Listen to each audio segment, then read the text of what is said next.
यहां पर स्वर्ग और नरक का वर्णन आता है।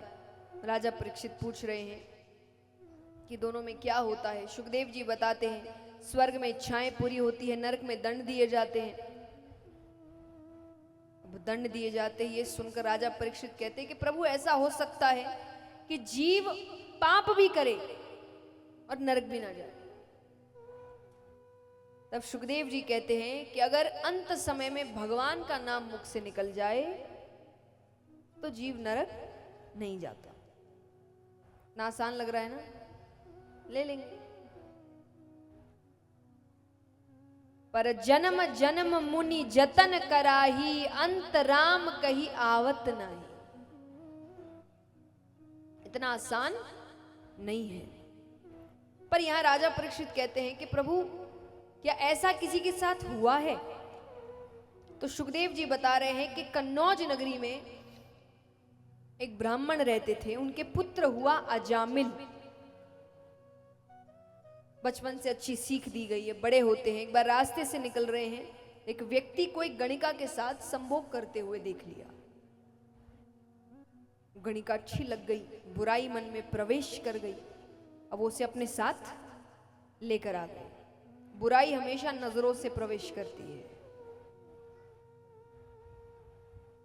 नजर बिगड़ी, मन बिगड़ा, मन बिगड़ा, स्वभाव बिगड़ा, स्वभाव बिगड़ा, चरित्र बिगड़ा, और जिसका चरित्र बिगड़ गया उसका तो जीवन ही बिगड़ गया।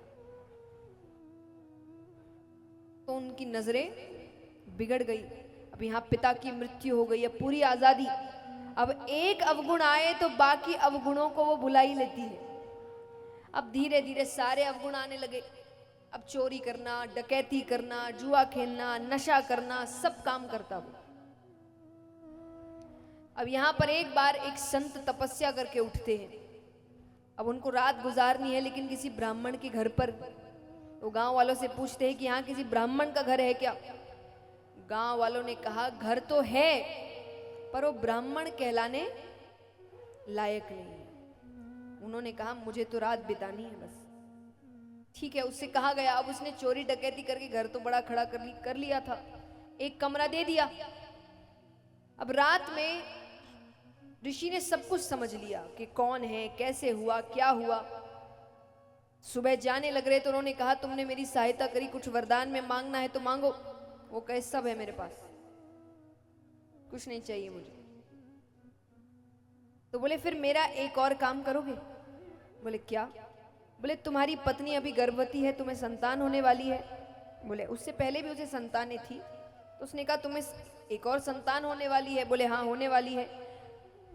तो बोले तुम्हें पुत्र होने वाला है। बोले आपको कैसे पता? बोले मुझे पता है, और अगर मेरी बात सच साबित हुई तो तुम अपने बेटे का नाम नारायण रखना। क्या रखना? उसने कहा अगर पुत्र हुआ तो मैं नाम नारायण रखूंगा। अब वो तो चले गए। कुछ समय बाद जब संतान हुई तो उसे पुत्र ही हुआ। उसने अपने बेटे का नाम नारायण रखा। अब क्योंकि घर का सबसे छोटा बच्चा है तो मोह ज्यादा है। अब दिन भर उसके मुख में केवल एक ही नाम, नारायण इधर आना, नारायण कहाँ गया, नारायण को खिलाना, नारायण को घुमाना, नारायण को बिठाना, नारायण नारायण, दिन भर नारायण। साल बीते, अंत समय आया। अब यम के दूत लेने आए, उसे खींच कर ले जाने लगे कि डर के मारे वो जोर से चिल्लाता है नारायण मुझे बचाओ, नारायण मुझे बचाओ। भगवान तक आवाज जाती है। भगवान ने अपने पार्षदों से कहा देखो कौन बुला रहा है, उसकी सहायता करो। भगवान के पार्षदों को देखकर यम के दूत भाग गए। अब यमराज भगवान के पास आए कि आपके किसी भक्त का अंत समय होता है, मैं नहीं जाता, पर ऐसे पापी के लिए आपके पार्षद आए। भगवान कहते पापी हो पुण्य करने वाला हो, तुम्हें पता है जो अंत समय में मेरा नाम ले ले वो नरक। अरे यमराज कहे आपका नाम नहीं ले रहा था, वो अपने पुत्र नारायण का नाम ले रहा था। भगवान कहते पुत्र समझकर, पिता समझकर, मित्र समझकर, शत्रु समझकर, नाम तो मेरा ही ले रहा था। बोलिए कृष्ण कन्हैया